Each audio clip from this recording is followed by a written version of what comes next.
Hello, everyone. Welcome to another episode of 100 Yards Football Sports Talk Radio. I'm your host and producer this afternoon, Logan Landers. Joining me to talk about the legend, Otis Taylor, wide receiver from the Kansas City Chiefs. Helping me out is Mr. William Yanish III. What's going on, man? Not much. How are you, Logan? Doing good, man. Doing good today. Excited to talk about this absolute legend on the field out there in Oh man. KC. And it's going to be a good one. But guys, if you like it, be sure to give us a like, follow, share, and subscribe. And we'll get with you on our next episode. Of course, we have many coming out every single week. Well, let's just talk about this guy, man. Otis Taylor. William, what did you learn about this guy, and just what do you think about him as a player overall?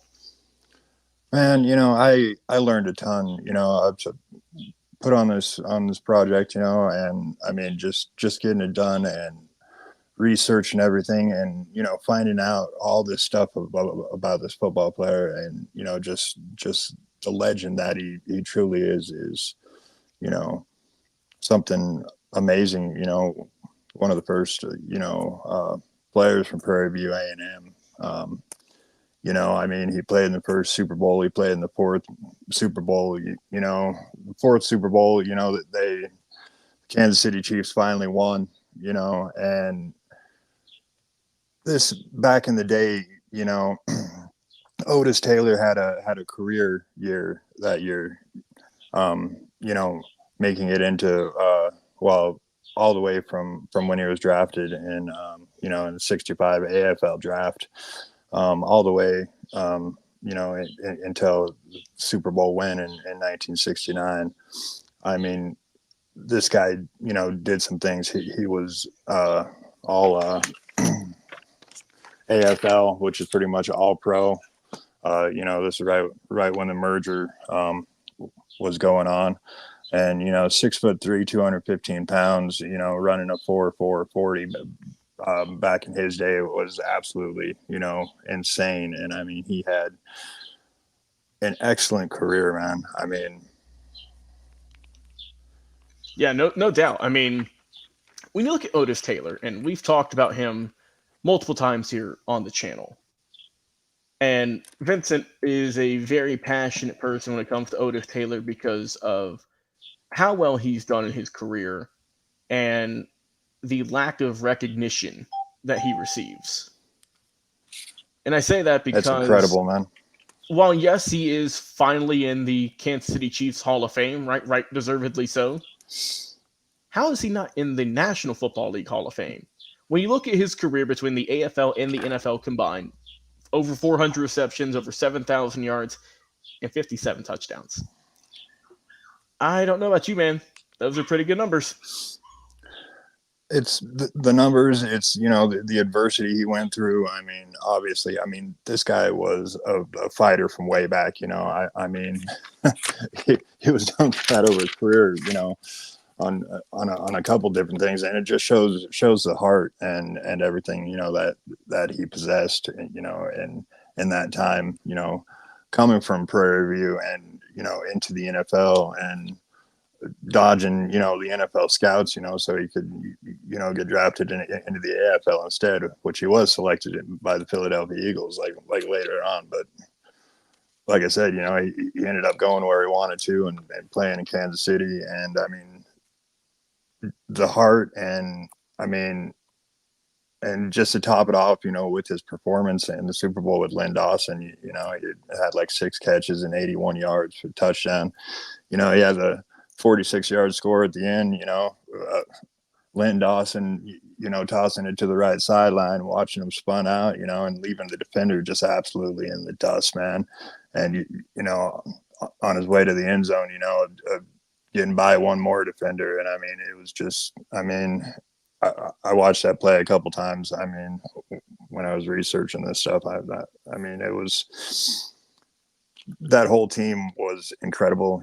There were 13 players on that Kansas City Chiefs roster that were from historically black colleges and universities, such as Willie Lanier, the linebacker out of Morgan State, Junius Buck Buchanan, defensive lineman out of Grambling State, Albert Lewis, cornerback, Grambling State, Emmett Thomas, cornerback, Bishop State. I mean, that whole team, I mean, just had some history behind it, and had so much to say for how it became into pretty much the Super Bowl era. That was right, right at the beginning, and what it means to this league to this day.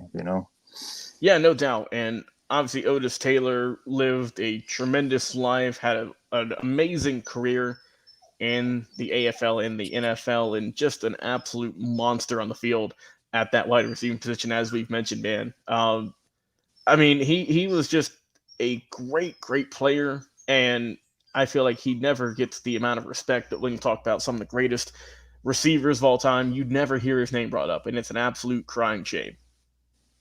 That it is, man. And it's like Len Dawson said. He said Otis made my job easy. Yeah, yeah. If you got the pass to him, you knew he would catch it. And I mean, I think that just explains who he was as a person, and the character that that he possessed, and like I said, in the beginning of the Super Bowl era, and just what it was in those days to be playing football and just all those things, man. I mean, it's a travesty, absolute, that he is not, in the Hall of Fame yet. And I mean, that is one thing I'll argue till the end of time. No, that's how you tell you turn blue. Yeah. Like I said, two-time AFL champ, also made the Pro Bowl twice, close to 60 touchdowns, over 7,000 yards caught. Was a Chief for his entire career in 11 seasons. And like you mentioned, that iconic Super Bowl touchdown he had right there to help bring the Chiefs home their first ever Super Bowl trophy, as we see the dynasty they've built nowadays.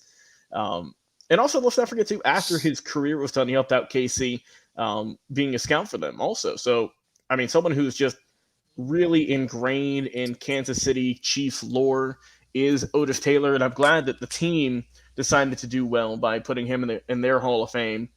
But the NFL as a league needs to do the right thing, and that is put Otis Taylor in the Hall of Fame. Mr. Football Vince Turner's been saying it, I've been saying it, and now we have a third person saying it here with Mr. William Yanish III. But it's been awesome, man. Talking, just reminiscing about Otis Taylor, the career he lived, the career he had with Kansas City, and why we think he is just such a special talent. Well, for Mr. William Yanish III, I've been your host and producer, Logan Landers. Guys, enjoy the rest of your day. Go and watch some Otis Taylor highlights and get blown away. And we'll talk to you guys again on another live episode. We'll see you later.